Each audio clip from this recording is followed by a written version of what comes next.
Hello বন্ধুরা, আপনারা সবাই কেমন আছেন? আজকে একটি নতুন ভিডিও নিয়ে চলে এসেছি। আজকে আপনাদের দেখাবো বিএসএনএল এ পোর্ট কিভাবে করতে হয়। আপনারা যেই নম্বরটি পোর্ট করবেন সেই নম্বরটিতে অবশ্যই রিচার্জ থাকা চাই, তাহলেই আপনারা পোর্ট করতে পারবেন। তা পোর্ট করতে গেলে আপনাদের কি করতে হবে? প্রথমে রাইট মেসেজে গিয়ে বড় হাতের PORT পোর্ট লিখবেন, তারপরে একটা পেজ দেবেন, তারপরে আপনার 10 অঙ্কের মোবাইল নম্বরটা বসিয়ে 1900-তে সেন্ড করে দেবেন। দেখবেন সঙ্গে সঙ্গে একটা মেসেজ আসবে 1901-এ। সেখানে আপনার ইউপিসি কোড বলে একটা কোড লেখা থাকবে। সেই কোডটির একটি ভ্যালিড ডেট থাকবে। সেই ভ্যালিড ডেটের মধ্যে আপনাকে পোর্ট অ্যাপ্লাই করতে হবে। তাহলে চলুন আমার মোবাইল স্ক্রিনে আমি কিভাবে পোর্ট করছি তা দেখাই আপনাদের। প্রথমে আমি বিএসএনএল ই-ক্যাপ অ্যাপসটি ওপেন করে নেব। আমরা এর মাধ্যমেই বিএসএনএলে পোর্ট করব। অ্যাপসটি ওপেন করার পর এরকম একটি পেজ দেখব। এবার কেওয়াইসি মোবাইলে ক্লিক করব, তারপর টাইপ অফ সাবস্ক্রাইবারে লোকাল রেখে দেবো, টাইপ অফ ক্যাফে এটা MMP, যেহেতু আমরা পোর্ট করতে চাইছি তাই এখানে MMP সিলেক্ট করব। তারপর টাইপ অফ প্ল্যানটা নান করে দিয়ে যে নম্বরটি পোর্ট করতে চাইছি নাম্বার জায়গায় সেই নম্বরটি বসিয়ে দেবো। এরপর ইউপিসি কোডটা বসিয়ে দেবো, যেটা আমরা আগের থেকে বের করে রেখেছি। এবার ইউপিসি কোডটির ভ্যালিড ডেটটা বসিয়ে দেবো, তার মানে এই ইউপিসি কোডটা কতদিন পর্যন্ত ভ্যালিড থাকবে সেই ডেটটা।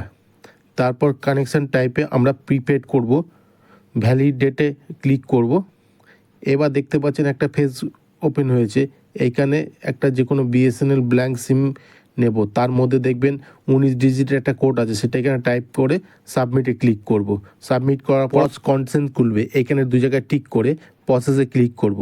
তারপর দেখতে পাচ্ছেন এজেন্ট কেওয়াইসি, এখানে ডিভাইসের জায়গায় আপনার যে বায়োমেট্রিক থাকবে সেই বায়োমেট্রিকটা সিলেক্ট করে এজেন্টের আধার কার্ডটি বসিয়ে দেবো। বসানোর সাথে সাথে দেখবেন একটা অন্য পেজে নিয়ে চলে যাবে। এইখানে লেখা আছে কাস্টমার কনসেন্টে, এখানে সব কটাতে টিক মেরে দিয়ে প্রসেসে ক্লিক করব।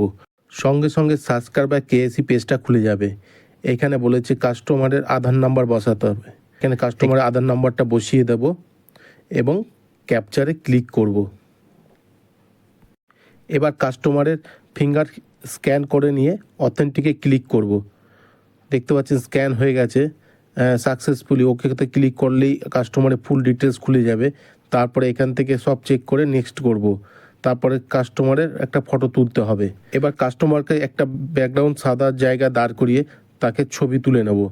ছবি তোলার সময় মনে রাখতে হবে যে কাস্টমারকে একবার বাঁ দিক একবার ডান দিক করার পর স্টিলভাবে দাঁড়িয়ে তারপরে একবার চোখের পলকটা ফেললেই ছবি অটোমেটিক উঠে যাবে।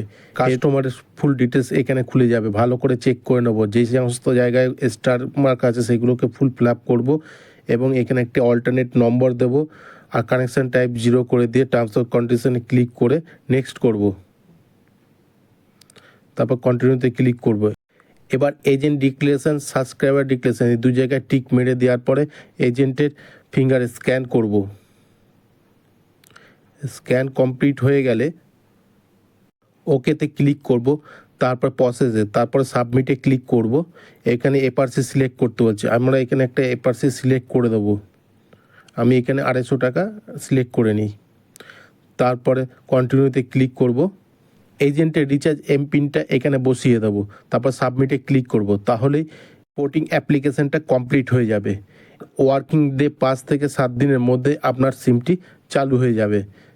তাহলে আমাদের এই ভিডিওটি আপনাদের কেমন লাগলো অবশ্যই কমেন্ট করে জানাবেন। যদি ভালো লেগে থাকে তাহলে চ্যানেলটিকে লাইক, কমেন্ট আর সাবস্ক্রাইব করতে ভুলবেন না।